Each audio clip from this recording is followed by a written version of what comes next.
The boats arrived in springtime, carrying the bodies of headless men. I once built a story entirely around that one sentence. I didn't know anything else about the characters or plot beyond that, but I itched to discover them. I'd been following the advice of a creative writing professor who had told me, "Write a first line that makes you want to know more." I became obsessed with studying first lines. After learning the openings of classic novels, I went to Barnes & Noble and thumbed through books on the center tables, the new releases and bestsellers of different genres. From my research, I composed a simple thesis. The first line of a story should create a sense of character, conflict, setting, mood, theme, or style, or any combination thereof. Most importantly, it should make the reader ask questions. In analyzing examples, I'm going to simplify what makes a good first line into 4 possible ingredients: questions, character, imagery, and theme. Some sentences utilize only one of these, others several. You're looking for a sentence that pushes the reader to read the second. Questions are the most powerful ingredient in a first line. It's whatever makes the reader go, "I need to know what happens next." Octavia Butler's Kindred opens with this: "I lost an arm on my last trip home." Immediately, I craved to learn more about this incident and the narrator. The question might also arise from an oddity, as in one of the most famous first lines of all time. "It was a bright, cold day in April, and the clocks were striking 13. That's from George Orwell's 1984. The cold weather provides atmosphere, but it's the striking 13 that captures our attention. Something is slightly off here. You might also recognize this question-raising line. "It was a pleasure to burn."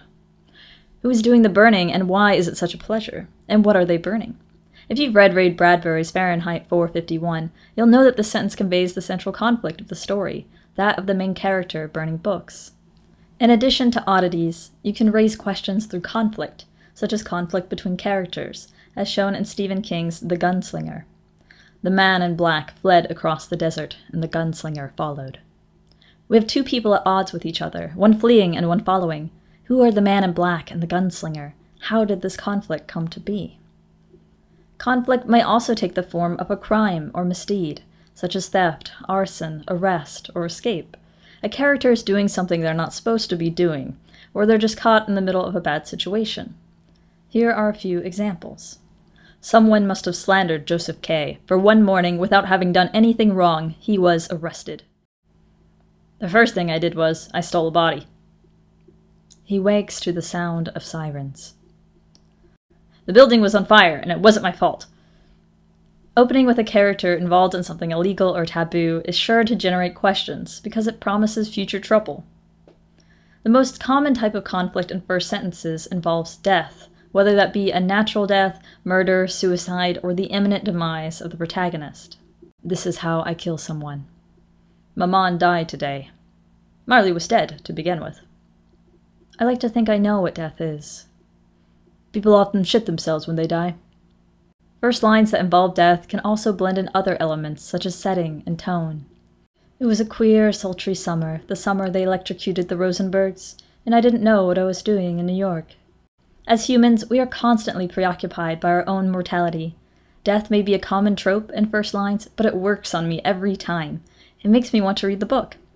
A writer can also generate questions by introducing a significant event or character in the protagonist's life.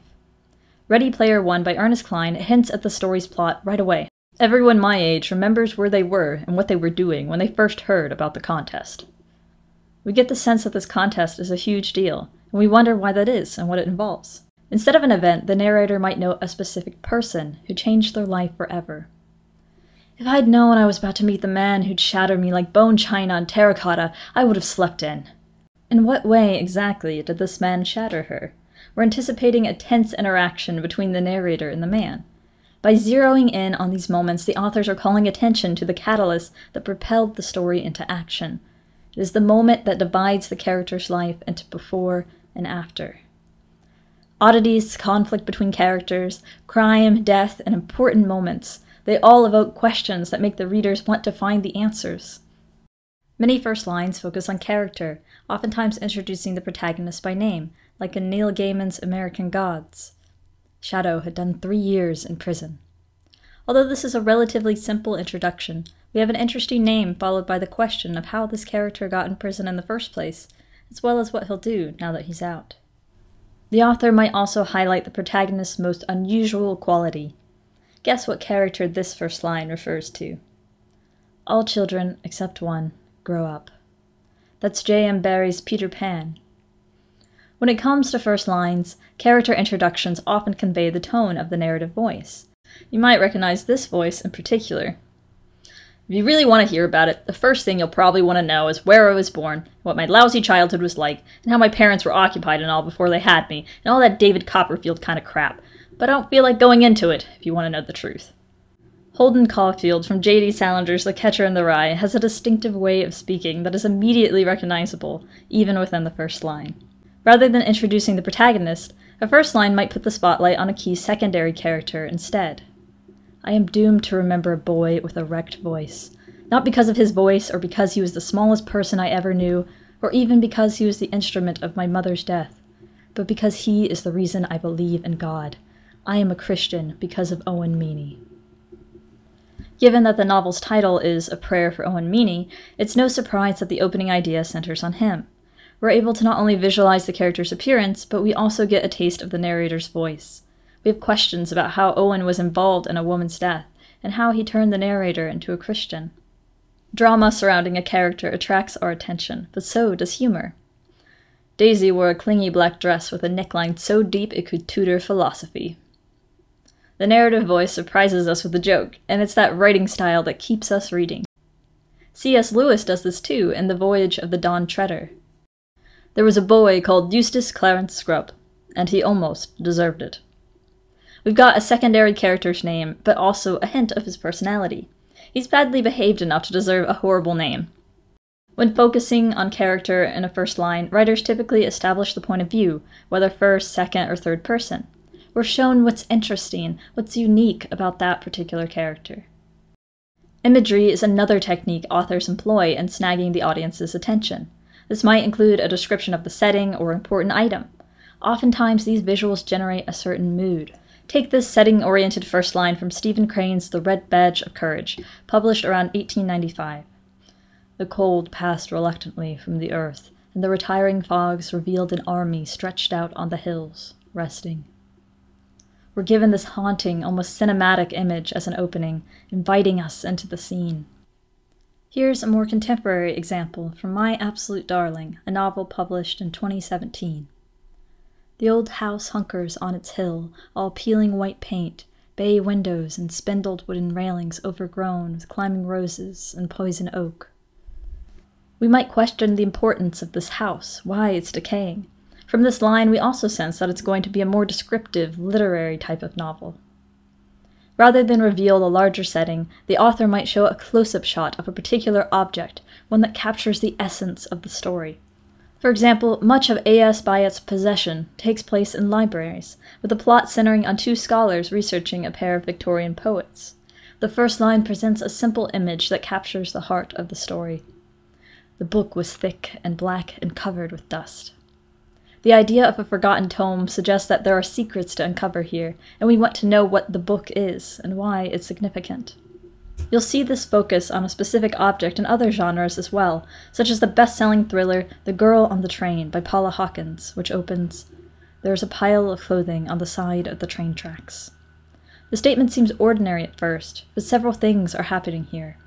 We get that the story is in present tense rather than past. The train tracks are presented as an important setting, and the idea of abandoned objects creates an ominous atmosphere, with abandoned clothes hinting at the idea of missing people. You can establish a lot about a story's setting, plot, and theme with one simple image. Sometimes it's not the setting or object that's unique, but rather the way an image is described. Look at this line from William Gibson's sci-fi novel Neuromancer. "The sky above the port was the color of television, tuned to a dead channel." There have been countless descriptions of the sky across literature, but this sentence really showcases the author's writing style, in addition to evoking the sci-fi genre with the technology-related metaphor. To create an eye-catching visual, you can take something ordinary and describe it in an unusual way. The final category is theme. Many older novels open with a sweeping statement, or an aphorism, a universal truth. Here are 3 famous opening sentences that use this technique. See if you can name them. All happy families are alike. Each unhappy family is unhappy in its own way. It is a truth universally acknowledged that a single man in possession of a good fortune must be in want of a wife. It was the best of times, it was the worst of times. It was the age of wisdom, it was the age of foolishness. It was the epoch of belief, it was the epoch of incredulity. It was the season of light, it was the season of darkness. It was the spring of hope, it was the winter of despair. We had everything before us, we had nothing before us. We were all going direct to heaven, we were all going direct the other way. In short, the period was so far like the present period that some of its noisiest authorities insisted on its being received for good or for evil in the superlative degree of comparison only. Respectively, those quotes are from Anna Karenina, Pride and Prejudice, and A Tale of Two Cities. These sentences are memorable openers, in part because they emphasize key themes: family life, marriage, duality. Some modern novels have thematic first lines too. History has failed us, but no matter. Life is bullshit. Side note, curse words can call attention to a first line too, as they usually add humor and convey the narrative voice. If you decide to open with a sentence that summarizes your theme, be careful about echoing cliché sentiments like love conquers all. Instead, strive to convey a surprising, funny, or brilliantly worded truth, and look to the classics for reference.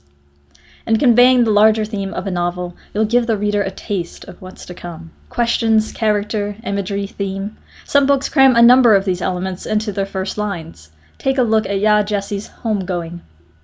The night Eithia Ochter was born into the musky heat of Fantiland, a fire raged through the woods just outside her father's compound. We have a named character, a setting, a conflict, the fire, a secondary character, her father, and the question of what exactly is the compound. Here's another first sentence that packs a punch with information. Many years later, as he faced the firing squad, Colonel Aureliano Buendia was to remember that distant afternoon when his father took him to discover ice. That's from 100 Years of Solitude by Gabriel Garcia Marquez. Again, we have a named character, but the conflict this time arrives in the form of death, the character's own execution. Then the author highlights a significant event in the character's life, when his father took him to discover ice, which is an odd concept. I also fell in love with Patrick Ness's The Knife of Never Letting Go after reading the first sentence. The first thing you find out when your dog learns to talk is that dogs don't got nothing much to say. It combines a narrative voice and humor with the oddity of a talking dog, which also hints at the genre.